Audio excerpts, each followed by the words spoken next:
Donc, bienvenue à tout le monde pour cette session sur la troisième journée. Tu ouvres la troisième journée en fait de la semaine de la citoyenneté, Marjorie. Merci beaucoup. Donc, Marjorie, qui est Marjorie? Elle est professeure documentaliste à la Toronto French Co. Mais, elle a 15 vies, Marjorie, parce que, bon, avant ça, elle était en Amérique du Nord, à Los Angeles, pendant combien? 10 ans. Et puis, Oui. elle est très active au niveau de la communauté ProfDoc. Elle anime également deux classes culturelles numériques en philosophie et sur l'éducation aux médias et à l'information. C'est une toute petite partie de sa vie parce que si vous avez la chance d'aller voir ce qu'elle fait sur les réseaux sociaux, on se demande très sincèrement quand est-ce qu'elle dort, Marjorie, parce que pour écrire autant, pour animer autant de choses pour la MLF et pour l'extérieur, il faut avoir une énergie considérable. Donc, Marjorie, on t'écoute. Merci d'être avec nous et de nous donner encore un peu de ton temps pour cette semaine de la citoyenneté. Non, ben merci, ça me fait toujours plaisir de rencontrer des collègues et de partager. Donc, l'idée, en fait, donc aujourd'hui, ça va être de parler donc un petit peu de la citoyenneté numérique et voilà, de voir un petit peu comment ce qu'on peut faire avec, comment on peut, au fur et à mesure en fait où j'avançais, j'ai mon intitulé, ma problématique, comme je demande à mes élèves, c'est à évoluer. Et en fait, je me suis aperçue que voilà, on parlait beaucoup de citoyenneté numérique aujourd'hui. Et là, ce que je voudrais partager avec vous et puis échanger, peut-être vous faire réagir, c'est justement comment la construire avec les élèves et comment la construire de façon positive. Ça va être un peu mon fil rouge, c'est qu'en fait, quand on parle de citoyenneté numérique, on va tout de suite parler de harcèlement, de danger sur les réseaux sociaux. Donc, voir un petit peu justement comment trouver un équilibre là-dedans. Alors, donc en fait, ce que je vous propose, c'est d'abord de commencer par une petite introduction un peu théorique. Donc sur le chat, en fait, je vous ai mis le lien vers le Padlet où vous allez avoir un certain nombre de ressources si vous avez envie de nourrir la réflexion après. Et puis, je vais faire des pauses. Donc, si vous avez des questions, n'hésitez pas à les mettre dans le chat. Et puis, Julie ou moi, on va essayer de les regarder, voilà, et d'y répondre au fur et à mesure. Est-ce que ce petit programme vous va? Ok, super. Bon, c'est parti alors. Alors donc, d'abord, en fait, quand je suis repartie, parce qu'en fait, quand on dit citoyenneté numérique, c'est un peu un mot comme éducation média, comme esprit critique. Ça peut être un mot sous lequel on met énormément de choses. Donc, en fait, j'ai essayé de… Ça tombait bien puisque je travaillais sur la citoyenneté avec un groupe d'élèves. Et donc, en fait, on a essayé de regarder un petit peu les définitions de la citoyenneté. Donc, c'est vrai que la citoyenneté, en fait, ça va avoir une dimension civile, ça va être un petit peu toutes nos libertés. Donc, ça, c'est vrai que si on parle du numérique, on peut transposer. Ça va avoir un côté politique. Et puis, ça va avoir un côté social. Et donc, en fait, aujourd'hui, on va avoir beaucoup, par exemple, on va avoir l'idée qu'aujourd'hui, on veut être citoyen du monde, donc on refuse les frontières nationales, alors qu'au début, la citoyenneté, c'était quand même quelque chose qui était lié à une identité nationale, à un pays, avec un background culturel, etc. On a également, moi j'ai vu surgir beaucoup le terme de citoyenneté multiculturelle, donc la reconnaissance des identités, des cultures, des minorités, etc. Et puis donc ce fameux thème de citoyenneté numérique qui gravite autour de ça. Alors, on l'a dit, moi j'aime bien la philo, donc j'aurais pu faire un cours entier sur la notion de citoyenneté, mais ce que je vous propose, en fait, c'est de cibler, donc d'aller un peu plus dans le cœur de la citoyenneté numérique et d'essayer de reprendre ces dimensions pour voir comment elles se transposent, en fait, dans le monde numérique. Donc, hop, voilà. Donc, la deuxième chose, c'est qu'en fait, donc où s'exerce la citoyenneté numérique? Donc l'idée, en fait, c'est qu'aujourd'hui, on va parler du village global. En fait, c'est un terme de Marshall McLuhan c'était de bonne heure d'ailleurs, c'était en 1960, en fait, avec le développement des communications. En fait, on pensait que voilà, le monde était devenu, on pense toujours d'ailleurs, sa théorie est toujours valable, le monde devient un village global, c'est-à-dire que les moyens de communication ont transcendé un petit peu ces frontières ses frontières continentales, géographiques, nationales, etc. Mais en fait, voilà, ça pose un problème. Où s'exerce la citoyenneté numérique? Est-ce qu'elle s'exerce uniquement au niveau des outils? C'est-à-dire qu'en fait, notre citoyenneté nationale, est-ce qu'on utilise des outils numériques, mais ça ne remet pas en cause, en fait, ce qu'il y a derrière? Est-ce que c'est quelque chose qui est au niveau des moyens de communication? Donc là où vraiment on utilise la communication numérique et les codes du numérique pour faire ça. Est-ce que ça va être au niveau des moyens d'action? Donc en fait, peut-être plus la dimension civile et politique. Ou alors, est-ce que ça va être notre rapport au monde qui est changé? Donc, vous avez compris que, où je voulais en venir. En fait, la réponse est un peu dans la question. Donc, j'ai lu ce petit livre qui est très, très bien, qui date d'une dizaine d'années, je pense, de Stéphane Vial, qui s'appelle « L'être et l'écran ». Et en fait, c'est vrai que le numérique, en fait, il a changé notre rapport au monde, pas seulement notre façon de communiquer. Et donc, il a changé également ce qu'on peut dire de la citoyenneté. Donc, on va essayer de voir un petit peu comment parler de ça avec les élèves. Donc, la deuxième question, parce que je me pose beaucoup trop de questions, il faut le savoir. La deuxième question, c'est quand est-ce qu'elle s'exerce, cette citoyenneté numérique? En fait, on a tendance justement à catégoriser un petit peu les différentes générations, en fait, en fonction de votre date de naissance. Donc, en fait, on va avoir ces fameux boomers qui sont des années 60, la génération X des années 80, qui est, on va dire, c'est moi, petit peu à cheval sur les millénials, donc ceux qui ont eu 20 ans en l'an 2000. Et en fait, on voit qu'il y a eu ces périodes se caractérisent justement par différents médiums. Donc les boomers, c'était l'apparition de la télévision. Moi, ça a été le début, je suis née avec les ordinateurs, en fait. Les milléniums, c'était vraiment le web. Et aujourd'hui, en fait, on se retrouve avec cette fameuse génération Z, qu'on appelle aussi les digital natives, qui sont nées en fait avec toutes les technologies précédentes et également avec les réseaux sociaux. Et donc en fait, à partir de ce moment-là, on pense que cette génération Z, donc avec ce mythe des digital natives, ils ont un rapport à l'audiovisuel qui est très fort. C'est-à-dire qu'en fait, autant le web, c'était de l'écrit et puis il y avait des liens hypertextes, autant les réseaux sociaux, c'est quand même la prédominance de l'image et de la vidéo. Ils sont également, on pense également, il y a le fameux mythe du multitasking, c'est-à-dire qu'en fait, on peut faire plein de choses différentes en même temps. Bon, on reviendra là-dessus. Et puis, la dernière chose, c'est cette familiarité avec les outils numériques, avec le numérique, en fait. Est-ce qu'elle n'est pas confondue? Est-ce avec une maîtrise de ces outils? Donc, c'est pareil, hein, vous voyez bien où je veux en venir, mais on va essayer d'avancer un petit peu là-dessus. Donc, voilà, hop. Donc, alors, l'idée, en fait, ça va être de passer comment l'école, comment nous, les professeurs, comment les éducateurs, on peut passer de la littératie numérique, déjà la travailler avec nos élèves, à la citoyenneté numérique.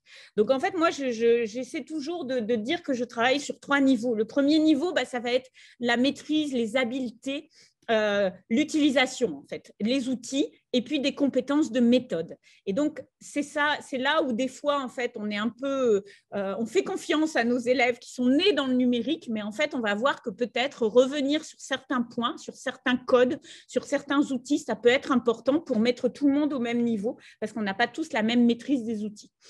Ensuite, en fait, moi, là où je travaille beaucoup, parce que donc, je suis professeure documentaliste en centre de documentation, ça va être sur ce que j'appelle des réflexes documentaires ou des réflexes par rapport au numérique, se poser des questions, contextualiser ce qu'on trouve, échanger autour des pratiques, donc réfléchir un petit peu là-dessus et tout ça dans le but donc, de donner une éthique, un regard sur le monde et une autonomie intellectuelle. Alors voilà, ça c'est le programme très très ambitieux qui est le nôtre, mais on va voir qu'en fait, à travers des petites activités, on peut essayer d'avancer là-dessus. Et donc la notion de citoyenneté numérique, elle va également englober la notion d'engagement. Donc on reviendra également là-dessus par la suite. Voilà. Alors, en fait, l'idée, c'est que cette citoyenneté numérique, elle est souvent, on va souvent la travailler en creux. C'est-à-dire, on va souvent la travailler à travers des prescriptions. Alors, j'aime, hein, vous avez reconnu Jacques Dutronc qui dit « fais pas ci, fais pas ça ». Et voilà. Et donc, en fait, alors, il existe des tas de documents, voilà, les 10 commandements pour être connecté, comment être un bon digital citizen, voilà. Mais souvent, en fait, c'est des prescriptions. Donc, en fait, la question qui va sous-tendre un petit peu les activités ou les débats que je vais vous proposer, ça va être comment passer de la prescription, en fait, à la prise de conscience. Donc voilà, comment adopter une attitude, faire adopter une attitude interrogative aux élèves, une attitude critique par rapport à leurs propres pratiques, les faire réfléchir sur eux-mêmes. En fait, il y a beaucoup d'études qui montrent que quand on informe, par exemple, sur la loi, les réseaux sociaux sont interdits aux moins de 13 ans, etc., c'est pas toujours efficace parce qu'en fait, les conséquences paraissent éloignées. Et en fait, si dans la classe, tous les petits copains ont la permission d'être sur Facebook en 5e, on peut dire que c'est interdit, il faut le dire, il faut le mentionner, mais voilà, comment travailler là-dessus, comment réfléchir avec les élèves, comment les faire s'interroger par rapport à ça. Donc, en fait, je vais essayer de vous proposer des activités. Moi, je travaille toujours sur différents niveaux, en fait. Donc, le premier niveau, ça va être de faire se questionner les élèves. D'abord, quel est mon rapport au numérique? Est-ce que mes pratiques, elles sont bonnes ou mauvaises, entre guillemets, ou en tout cas, comment je les perçois? Ensuite, l'idée, ça va être d'échanger, justement, de voir que il peut y avoir des polémiques, il peut y avoir des façons de faire différentes, il peut y avoir des usages différents. Donc, essayer de s'ouvrir un petit peu. Apporter un petit peu de contexte également, parce que pourquoi Facebook est interdit aux moins de 12 ans? Il y a une raison, donc expliquer pourquoi. Ouvrir encore une fois le dialogue avec les élèves et puis enfin voir comment on peut utiliser, comment on peut forger sa citoyenneté numérique. Moi, je pense que ça passe d'abord par un décentrement, c'est-à-dire justement ma petite personne dans ce village global, dans ce monde numérique, dans cette citoyenneté mondiale, qu'est-ce qu'elle devient? Et puis également, est-ce qu'il y a d'autres possibilités par rapport à mes propres pratiques? Est-ce qu'il n'y a pas d'autres choses que je pourrais découvrir, par exemple? Donc, voilà un petit peu le contexte, enfin, la théorie sur laquelle je vais me baser. Et maintenant, en fait, ce que je vais vous proposer, c'est de montrer des petites activités que vous pouvez transposer ou dont vous pouvez vous inspirer avec vos élèves. Donc, je ne sais pas si vous voulez déjà réagir, s'il y a des questions par rapport à ce que j'ai raconté pour l'instant. Pour l'instant, c'est bon, tu peux continuer, Marjorie, merci. D'accord, ok, super, bon, très bien. N'hésitez pas, hein, si jamais il y a des petits, même des petits commentaires, c'est avec plaisir, hein, parce que là, je parle toute seule devant mon ordi. Moi, j'aime beaucoup m'écouter, mais quand même. Donc, voilà. Donc, l'idée, c'est aussi, en fait, oh là là, de réfléchir parce que voilà, il va y avoir donc les écueils de la citoyenneté numérique ou les limites de tout ça, en fait, ça va être comment aborder certaines questions polémiques. Donc, par exemple, la question des digital natives. C'est vrai qu'en fait, nos élèves vont avoir une certaine familiarité avec certains outils numériques, mais en fait, ils ont un usage qui est un usage personnel, qui est un usage à la maison. Et en fait, cet usage, il n'est pas transposable à l'école et réciproquement. Et donc, en fait, souvent, on va avoir tendance à confondre la fréquentation, par exemple, des réseaux sociaux avec la maîtrise des codes du numérique ou avec la maîtrise des outils ou avec la maîtrise des convenances, par exemple. Donc, voilà, comment travailler un petit peu tout ça. Également, dans l'idée de citoyenneté numérique, donc il y a la question de l'identité numérique. Je passerai assez rapidement dessus parce qu'il y a plein de formations sur le forum pédagogique qui reviennent là-dessus. Mais voilà, en fait, c'est... moi, je parle avec eux de l'extémité, c'est-à-dire mon intimité qui devient extérieure. Donc, c'est un terme qui a été utilisé par le psychiatre Serge Tisseron. Et en fait, souvent, on confond la vie privée et la vie publique. Et donc, juste des fois, avoir des discussions sur ah oui, tu fais ça, ah oui, c'est pas normal, c'est étrange. Est-ce que les autres font ça? Ça peut aussi, parce que des fois, on est un peu englobé dans son petit monde, donc ça peut se faire se poser les bonnes questions. Une autre limite, ça va être bien sûr les bulles d'information. Donc là, c'est vraiment ce qui concerne en fait l'éducation média. C'est-à-dire qu'en fait, on va avoir tendance à valider les informations qui nous sont données par nos pairs et donc à ne pas exercer les mêmes habiletés, les mêmes réflexes critiques. Si c'est par exemple quelqu'un de ma famille qui m'envoie une information et à la relayer plus facilement également. Donc là, c'est vrai qu'on confond la diffusion et le fait de vérifier les informations. Et puis également la cancel culture, la culture du woke, en fait.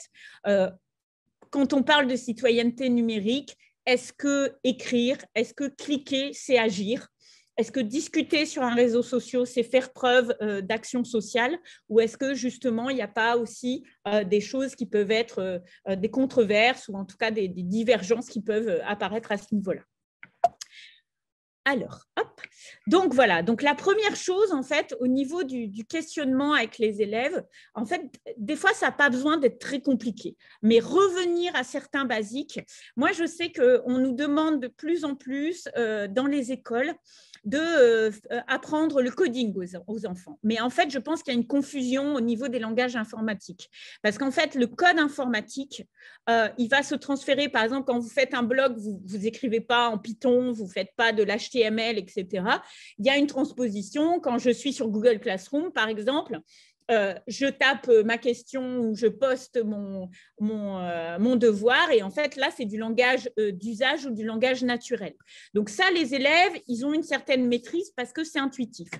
Donc en fait on va nous demander de faire du code informatique alors que souvent c'est pas ça qu'il y a derrière en fait.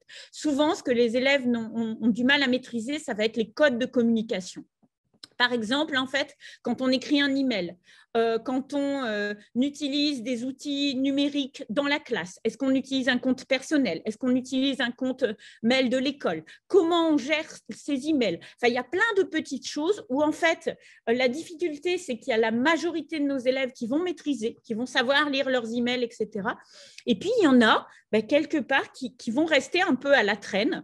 Et c'est vrai que ce n'est pas toujours évident. Et moi, je sais qu'en fonction des contextes d'enseignement, par exemple, une année, j'avais parlé des réseaux sociaux avec les 6e et en fait, aucun n'avait de réseau social. Ils n'étaient pas autorisés. Leurs parents avaient choisi de ne pas travailler là-dessus. Donc, en fait, quelque part, voilà, c'était une discussion qu'il fallait peut-être avoir plus tard.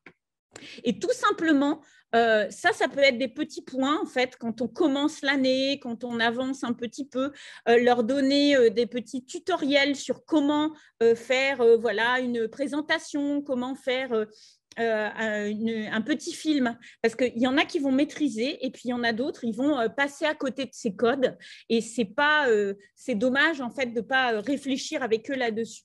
Et tout simplement, le fait d'écrire un email.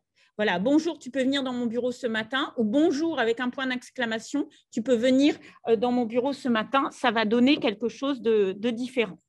Donc voilà, réfléchir un petit peu avec nos élèves par rapport à leurs usages, en fait, à leur au code qu'ils peuvent avoir sur les outils numériques.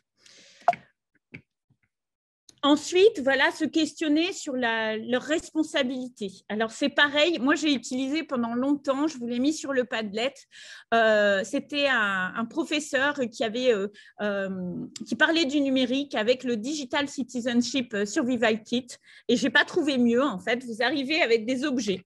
Donc, il va y avoir un cadenas, un tube de dentifrice, une brosse à dents, un Sharpie, un feutre indélébile. Et donc, on dit, voilà, utiliser le numérique, c'est utiliser ces outils-là. Et donc, en fait, réfléchir avec les élèves, alors en plus, ça les fait, c'est drôle comme séance. Le cadenas, voilà, si je ferme mon cadenas pour protéger mes affaires, dans mon locker ou chez moi, eh ben, je dois faire pareil sur les forums ou sur les boîtes email sur l'univers numérique. Le Sharpie, parce que j'écris, est-ce que ça va s'effacer ou pas? Et en fait, au bout d'un moment, il voit où on veut en venir. Et donc, ça, c'est assez intéressant pour travailler la responsabilité sans faire forcément charte de bonne conduite. Alors, ça peut être quelque chose de bien aussi, mais c'est vrai qu'en fait, si dans chaque cours, on fait une charte et qu'il y a la charte du CDI, il y a la charte du compte Twitter, il y a la charte… Voilà, essayer de réfléchir avec eux, ça peut être intéressant. Parce qu'en fait, il y a également plusieurs profils d'internautes. Donc, en fonction du genre d'informations qu'on diffuse et puis de la maîtrise qu'on a de l'outil, voilà, on peut se trouver dans des situations un peu différentes. Donc, essayez de leur faire prendre conscience de ça. Et moi, j'ai une campagne de publicité voilà, où on a affiché ça un petit peu partout dans l'école et dans les salles sur qu'on vérifie que quand tu publies, est-ce que c'est positif? Pense. Donc, le P, c'est pour positif, le E pour exact. Est-ce que c'est nécessaire? Est-ce que c'est sympa? Est-ce que, voilà, est-ce que c'est quelque chose qui est important à ce niveau-là? Donc, vous voyez qu'en fait, l'idée, ça va être là pour les faire se questionner. Ce n'est pas forcément des grands modules ou des grandes séances, mais c'est des petites activités qu'on peut intégrer au cours et qui peuvent, on va dire, ouvrir le dialogue. Également, moi, ce que j'aime beaucoup, c'est quand à la fin de certaines séances, alors en fait, ça peut être des séances en français, ça peut être des séances en éducation civique, ça peut être des séances en histoire-géographie, en fonction du thème en fait sur lequel on travaille. Je vais leur poser une petite question. Donc, moi, souvent, je la poste sur l'ENT, en fait. Donc, nous, on utilise Google Classroom. Voilà, combien de comptes de réseaux sociaux as-tu? Et la fois d'après, en fait, on réfléchit ensemble à cette question. Donc, c'est vraiment des réponses très, très simples, mais en fait, ça leur fait se poser la question. Et quand ils arrivent, ils disent « Ah ben oui, en fait, j'ai 15 comptes de réseaux sociaux parce que j'en ai un pour jouer sur Fortnite, j'en ai un pour jouer là-dessus, etc. » Et bien, ça leur fait prendre conscience de certaines choses. Et également, alors ça, faut ouvrir la boîte de Pandore, hein, leur faire juste taper leur nom et leur prénom sur Google et regarder ce qui apparaît. Et en fait, j'ai des élèves qui disent « Mais il y a des photos de moi bébé que mes parents ont mis. » Il y a… Bon, après, ce qu'il faut savoir, c'est qu'ils cherchent votre nom et ils cherchent le nom de tous les profs. Donc voilà, il faut faire attention à comment on gère. Mais voilà, c'est également des petites questions qui peuvent les amener à réfléchir sur leurs usages et sur leur maîtrise également des réseaux sociaux. Parce que c'est vrai qu'en fait, on est tellement pris dans notre petite bulle, pris dans notre bulle de pair, en fait, où on a un peu les mêmes pratiques, donc souvent c'est dans les classes, qu'on ne se rend pas compte qu'on peut faire différemment ou qu'il y a peut-être beaucoup de comptes de réseaux sociaux que je n'utilise pas ou dont je n'ai pas besoin. Voilà, est-ce que c'est des choses qui vous interpellent? Est-ce que vous avez des petits commentaires par rapport à ça? Est-ce que vous avez envie de le faire? Eh bien non, tout est très clair encore une fois. D'accord, bon, merci. Merci du retour parce que comme je suis sur un écran, je ne vois pas s'il y a des questions ou pas. J'ai une petite question, moi, Marjorie, sur les réseaux. Ce que tu disais tout à l'heure, tu disais, bon, tu avais demandé au 6e et il n'en avait pas. Parce que voilà. Mais en moyenne, qu'est-ce que tu vois ou qu'est-ce que tu notes? Ça surfe sur combien, quoi? Je crois qu'on se…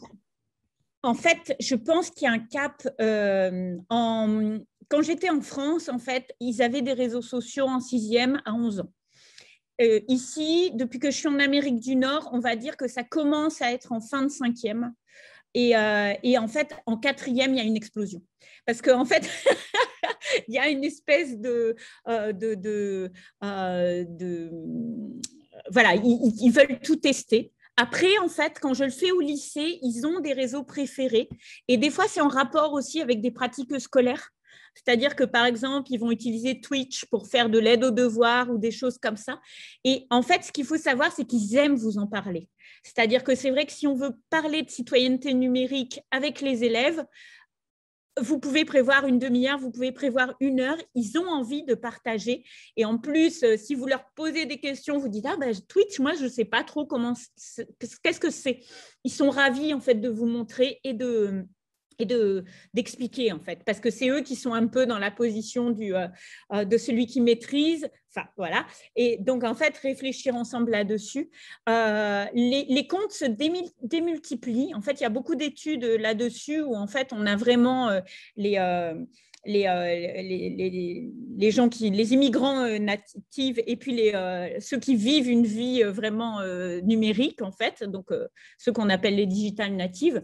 Et en fait, ils vont avoir des comptes pour des usages différents. C'est-à-dire que l'usage d'Instagram ne va pas être le même que l'usage de Twitch, ne va pas être le même que l'usage de WhatsApp qui est relié à la PlayStation ou je ne sais pas quoi. Donc voilà, il y a vraiment des choses à réfléchir avec eux et c'est très intéressant d'en discuter. Puis en plus, ils sont tout fiers, quoi.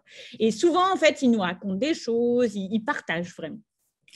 Tu as une petite question qui est tombée. Merci beaucoup, Marjorie, pour ta réponse. Tu as une petite question qui est tombée dans la boîte de chat, qui est le lien avec la pub sur le trajet de l'école.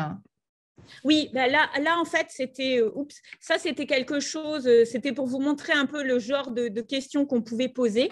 Et en fait, on travaillait sur la publicité. Donc, il y avait une question qui était combien de publicité tu vois sur le trajet de l'école? Et puis après, la question suivante, c'était combien de publicité tu as dans ton mail ou sur ton téléphone, etc.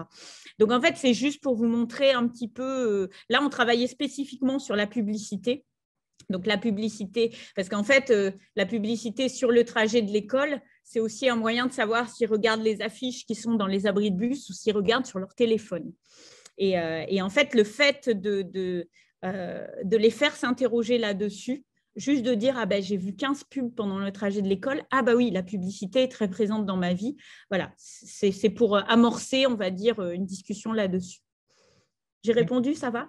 Oui, merci beaucoup. Je pense que la prise de conscience du nombre de pubs, elle doit secouer un peu fortement et les adultes et les élèves. Et c'est ce que j'allais dire. En fait, c'est des questions, moi, quand je compte ou quand je regarde, je suis sûre. Moi, j'ai regardé le nombre de réseaux sociaux que j'ai et en fait, j'ai été surprise moi-même. Et donc, je me dis, si moi, j'arrive à me laisser happer, qu'est-ce que ça peut être dans un monde où on est, voilà, où il y a la prescription par les pairs, etc., où on a peut-être un peu moins de recul. Donc, voilà. Donc, c'est vraiment des choses. Et en fait, ça ne prend pas beaucoup de temps. Enfin, ça ne prend pas beaucoup de temps. Ce n'est pas une activité, mais en tout cas, ça peut susciter pas mal de réflexions et de débats, quoi. Donc, également, pour échanger, en fait, je vous ai mis, moi, j'utilise des petits… donc, je fais des… encore un Padlet, hein, mais en fait, des petits documents. Là, il y en a un qui a sauté, là. C'était, par exemple, les 10 objets du quotidien qui ont été remplacés par un smartphone. Là, par exemple, c'est un petit logiciel. Alors, celui-là est terrible. Il s'appelle Click the Button. Et en fait, vous cliquez dessus et il vous dit tout ce que vous faites. C'est-à-dire, là, vous voyez, j'ai cliqué. J'ai accepté le cookie, j'ai bougé ma souris à droite, j'ai regardé, j'ai été à 10 pixels, j'ai été en haut, j'ai voulu fermer la fenêtre, mais j'ai arrêté. Et en fait, à chaque fois qu'on fait une action avec la souris, c'est noté. Et donc, en fait, c'est pareil, leur montrer des petites choses. Alors, en plus, c'est un peu, on essaie de trouver des documents un peu rigolos. Les 10 objets qui sont remplacés par des smartphones, si vous regardez sur le Padlet, que j'ai mis sur le Padlet, il va y avoir, par exemple, les appareils photo, les montres. Et donc, en fait, c'est pareil. L'idée, c'est vraiment de réfléchir ensemble à ce qui est devenu notre vie et ce que peut contenir notre smartphone, ce que peut révéler nos attitudes, est-ce qu'on est… voilà, comment ça se passe. Et en fait, souvent, ils sont surpris. Alors, ce truc-là, il est redoutable. Il y en a un autre qui relève votre présence numérique, donc qui relève un petit peu tous vos comptes, les endroits où vous apparaissez. Je crois qu'il s'appelle Weebiz. Et voilà, et c'est des petits logiciels qui font prendre conscience en fait de ce que c'est que d'être sur le numérique. Et c'est pareil, en fait, ça pour moi, ça relève des habiletés, c'est-à-dire que voilà, quand on voit que dès que je frôle mon pad, eh ben, on peut enregistrer ce que je suis en train de faire, ça fait réfléchir, on va dire. Voilà. Et puis, alors, l'étape suivante, là, ça va être d'apporter vraiment, donc de s'inscrire plus dans les réflexes, donc d'apporter un peu plus de contexte, en fait, d'apporter quelque part des connaissances. Et il y a quelque chose qui marche très, très bien à partir de la 6e, ça va être, en fait, de faire de l'histoire, de l'épistémologie du numérique. C'est pareil, en fait, poser des questions qui peuvent paraître des questions basiques, mais demander aux élèves, c'est quoi Internet ? Et laissez-les réfléchir. Et en fait, partir de leur représentation, Alors, Internet, ça peut être le truc pour trouver des informations. Après, ça peut être, Internet, c'est Google. vous allez voir que la disparité des réponses, ça permet également de recentrer un petit peu, peut-être de donner une définition un peu plus cohérente et de partir là-dessus. Alors après, j'avais fait un petit projet, ils aimaient beaucoup, c'était les héros du web. Donc, qui a inventé Internet? Quelle est la différence entre Internet et le web? Comment le web s'est construit? Donc, depuis Alan Turing jusqu'à Apple et puis Google, etc. Et donc, voilà, travailler un petit peu là-dessus et également revenir sur les outils. Par exemple, c'est quoi Google? Juste poser, alors ça c'est quelque chose qu'on avait fait en histoire-géographie, parce qu'à un moment, il faisait une recherche sur les cités, les villes, les éco-cités, voilà, les éco-villes. Et donc, à un moment, ils étaient tombés sur le projet de Google City. Et donc, on avait dit, bah, tiens, c'est peut-être le moment de poser la question, c'est quoi Google? Donc, ça va aller de, c'est pareil, l'outil pour faire des recherches. Mais en fait, l'idée, c'est de les faire réfléchir et de se faire dire, en fait, non, Google, c'est une entreprise. Et voilà. Et donc, remettre un petit peu les choses à leur place. Alors, ça marche avec Facebook, ça marche avec Amazon. Qu'est-ce qu'il y a derrière? C'est derrière les GAFAM, tout simplement. Et j'avais commencé une petite série de vidéos qui s'appelle « Les petits génies du numérique », qui s'appelait « Plus fort que ». Donc voilà, des petits trucs et astuces. Voilà, quand je fais une recherche sur Google, je ne suis pas obligée de prendre les premiers résultats en haut de la page. Je peux faire une recherche un petit peu plus compliquée. Je peux faire une recherche par langue. Plus fort que Wikipédia, pareil. On me dit, certains professeurs me disent de ne pas utiliser Wikipédia. Je peux quand même aller voir. Mais après, peut-être qu'il faut que j'aille voir les sources qui sont mises en bas, aller voir le nombre de fois où l'article a été retouché. Enfin voilà, plein de petits détails en fait qui vont un peu dans les coulisses du numérique et de ce qu'il y a derrière. Et ça, c'est pareil, c'est des projets. C'est pas toujours évident de prendre le temps de les faire. Pendant un moment, en fait, moi, j'avais fait ça, j'avais fait le Digital Monde au mois de décembre. Je sais qu'en France, il commence à y avoir novembre numérique, donc le mois du numérique peut-être. Mais voilà, peut-être proposer à un moment des activités là-dessus, un peu décontextualisées, c'est vraiment super intéressant. Et puis, en fait, encore une fois, ils aiment en discuter. Et alors après, c'est toujours pareil. Il y a des fois où on arrive un peu, je dis, c'est pas pour vous rendre paranoïaque par rapport à Google, mais voilà, on va réfléchir ensemble. Voilà, est-ce que ça vous intéresse? Est-ce qu'il y a d'autres questions? Pas d'autres questions pour l'instant. Pour l'instant, ça va? Ouais. Bon, je regarde un petit peu.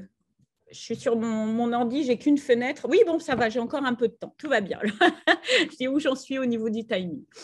Voilà, donc des petites idées en fait, et ça c'est vrai que c'est assez sympa. Alors après, pour aller un peu plus loin encore, il y a les fameux débattre autour du numérique. En fait, c'est également très intéressant, mais en fait le problème des débats en fait, c'est comment on nourrit le débat pour ne pas que la discussion, elle tourne en rond. Parce qu'en fait, on se retrouve toujours, voilà, les débats classiques, Internet, ami ou ennemi, addiction et jeux vidéo, la géolocalisation, menace ou nécessité. Donc voilà, l'idée, en fait, c'est que ça, c'est des choses qu'on avait mis en place également en éducation civique. Et on avait travaillé vraiment sur le dispositif pour aller plus vers des discussions à visée philosophique ou vraiment des débats argumentatifs. Donc là, en fait, on avait choisi de travailler sur des jeux de rôle. Et donc, en fait, de donner un certain nombre de documents à étudier également, des sources, alors des choses assez courtes, hein, mais voilà, des petits articles, des petites définitions, mais de nourrir en fait la discussion pour préparer le débat. Un débat, ça se prépare, en fait. On ne peut pas arriver et puis dire aujourd'hui, on va parler d'Internet. Sinon, ce n'est pas un débat, en fait, c'est une discussion d'opinion. Donc là, l'idée, c'était justement de donner des jeux de rôle.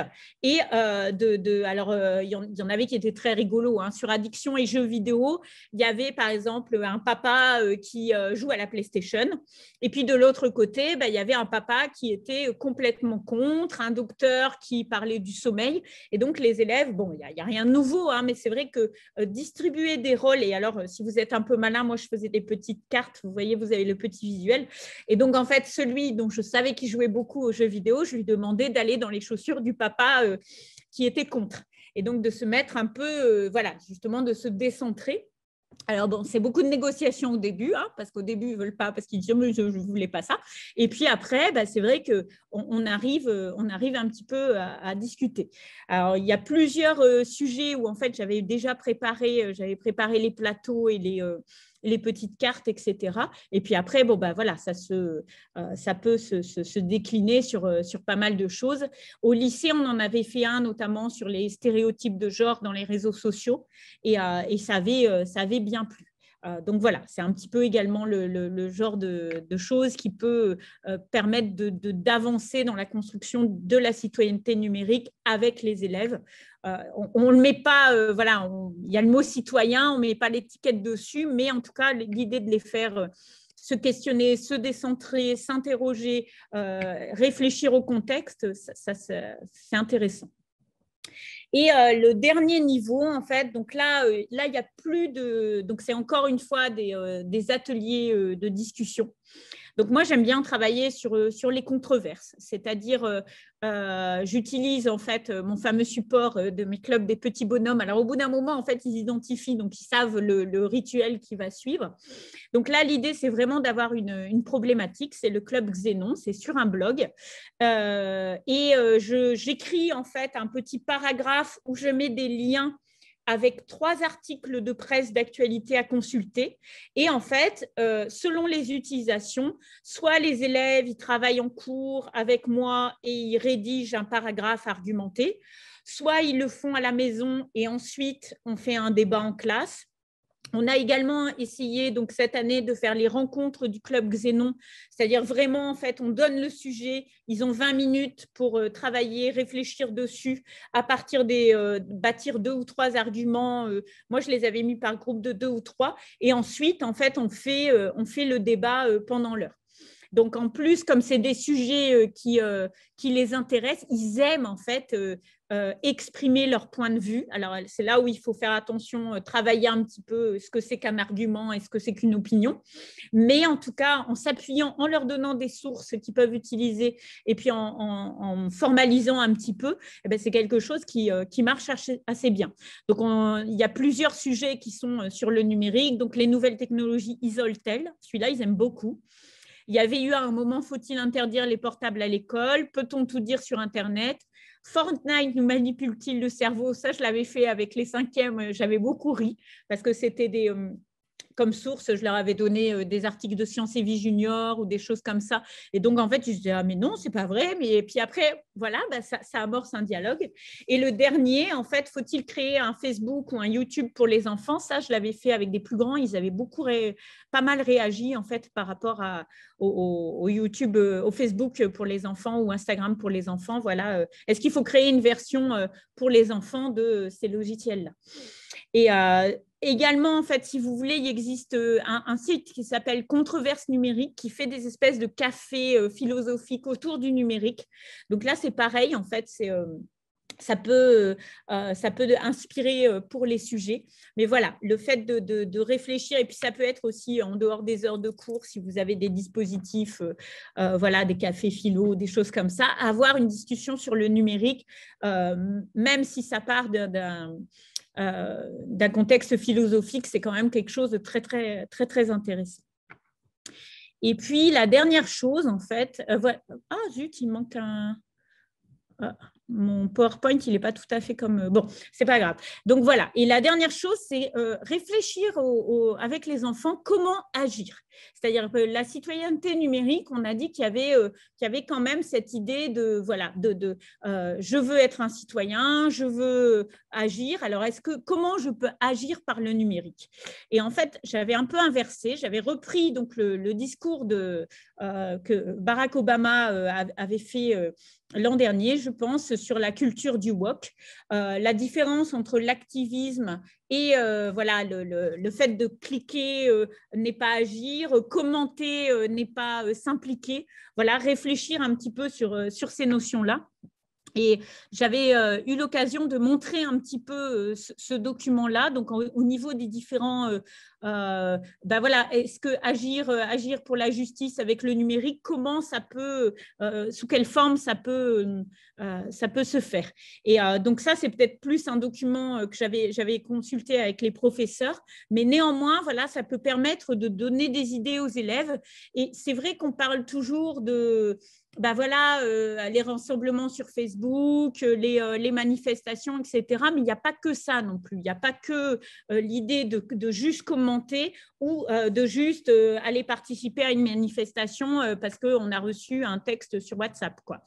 Il y a également en fait beaucoup de choses qui sont au niveau de l'action du numérique et donc peut-être voilà tout simplement des expositions, des actions de sensibilisation, ne serait-ce que leur dire que ça existe, ça peut déjà également être un premier pas vers la conception d'une citoyenneté numérique positive, quoi. Donc, par exemple, tout ce qui concerne la culture et la mutualisation.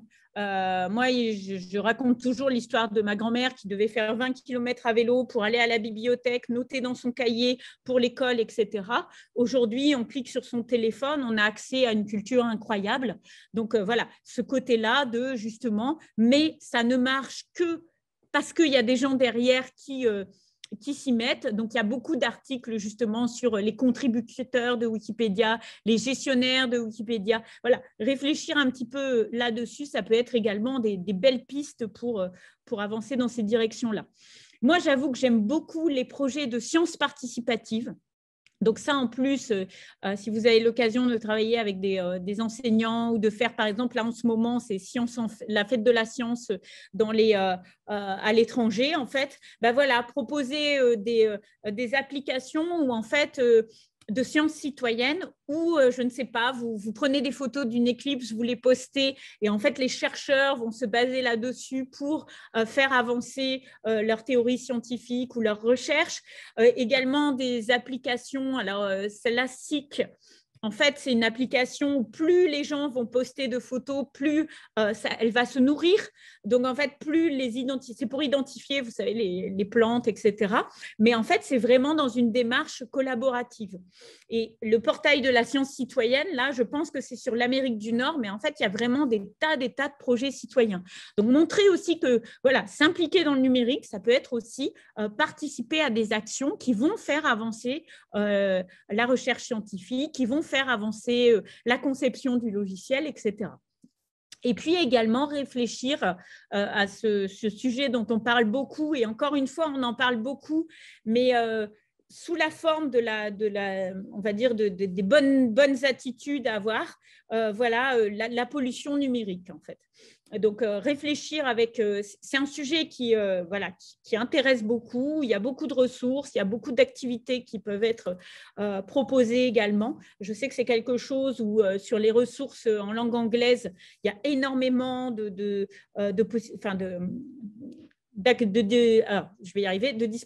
documents d'accompagnement pédagogique par rapport à tout ça pour réfléchir autour du numérique.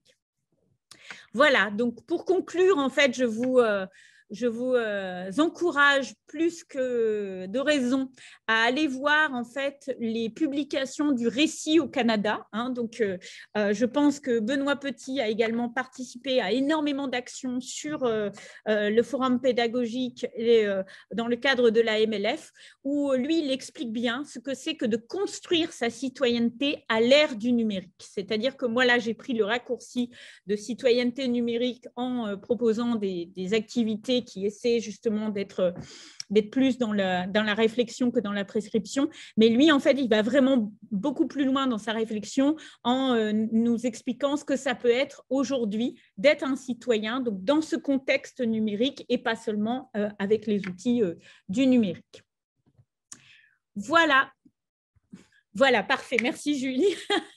Et les sites du Récit, si vous tapez citoyenneté numérique, donc je vous ai mis le lien vers son article, citoyenneté numérique récit, comme un récit en fait, et ben là, vous avez énormément de ressources, vous avez des sites Google qui reprennent, qui ont des parcours pédagogiques déjà tout établis.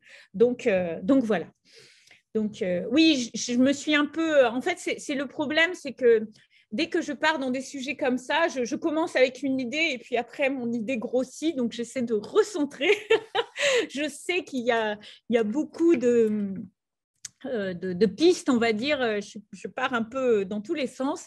Mais voilà, si jamais ça peut vous inspirer, si ça peut vous donner des idées de lecture, d'avancer, oui, voilà, c'est citénumérique.ca. Julie nous met le site dans le chat. Donc, voilà, j'espère que… Beaucoup, Marjorie, tu ne pars jamais dans tous les sens. C'est toujours très structuré. On sait où on va. On sait. Alors, pour quelqu'un qui live tweet pendant que tu parles, c'est très confortable parce que tout est parfaitement bien posé. Donc, si vous avez des questions, profitez-en. Elle est là et elle en a des pistes, elle en a des tuyaux à vous donner si vous rencontrez des problèmes, si vous vous demandez comment investir certaines pistes avec vos élèves, profitez-en. Elle est encore avec nous 13 minutes. Voilà, sans problème. Alors, je sais que souvent, il faut que les gens réfléchissent et digèrent parce que… Mais bon, vous avez compris que voilà, la conclusion en fait, de construire une citoyenneté numérique positive avec les élèves, c'est tout simplement d'ouvrir le dialogue avec eux parce qu'ils ont beaucoup de choses à nous apporter. En fait, ils ont aussi, il y a beaucoup d'études qui sont faites sur les usages, sur la façon, sur… j'aime beaucoup l'expression de braconnage. Voilà, comment un outil Twitch au début, c'est pas du tout quelque chose qui va être utilisé. Et je vois qu'il y a de plus en plus de groupes voilà, d'aide aux devoirs qui se font là-dessus. Voilà, comment les outils, en fait, ils se les approprient. Alors, ils vont pas tout vous dire, mais bon, ils sont enclins quand même à partager pas mal de choses, quoi. Mais moi, je suis curieuse comment on utilise Twitch pour faire ses devoirs collaborativement. Alors ça me… Eh bien, écoute, il y a un grand qui m'a montré, en fait, et ils ont vraiment un groupe, ils ont un salon, ils s'envoient des documents, enfin, ils s'entraident, en fait. C'est vraiment… ils sont passés à travers les mailles du filet, quoi. Donc, j'ai une question pour toi puisqu'il n'y en a pas, je pose les miennes. oui. Est-ce que tu sais s'ils ont investi en fait ce nouveau réseau, enfin il n'est pas si nouveau que ça, il a au moins un an maintenant, c'est Clubhouse. Et s'ils y font quelque chose? Moi, je n'ai pas trop entendu parce que Clubhouse, au début, je me suis intéressée, je vais toujours voir un peu quand c'est nouveau. Et en fait, au début, c'était sur invitation. Donc, oui. En fait, au début, je pense que ça a vraiment été pris par, on va dire, les millénials, quoi. Les ados, en fait, ça ne les a pas interpellés plus que ça. Après, je sais qu'il y a des trucs surprenants aussi. Il y a des gamins donc, qui sont en 5e qui m'ont dit qu'ils avaient parlé de leur cours d'histoire géo sur Fortnite. Donc, en fait, tout ce qu'on entend sur les métavers, là, sur les univers virtuels où on aurait notre avatar, etc., bah, c'est vrai qu'il y a quelque chose qui est en train de se décaler parce que comme il y a la possibilité de discuter en même temps qu'ils sont en train de, je ne sais pas quoi, conquérir leur fort, là, et ben en fait, ils ont des discussions de cours de récréation, donc des discussions par rapport à l'école, par rapport à… Donc, j'ai éclaté de rire, hein, mais j'ai dit c'est très bien, donc voilà.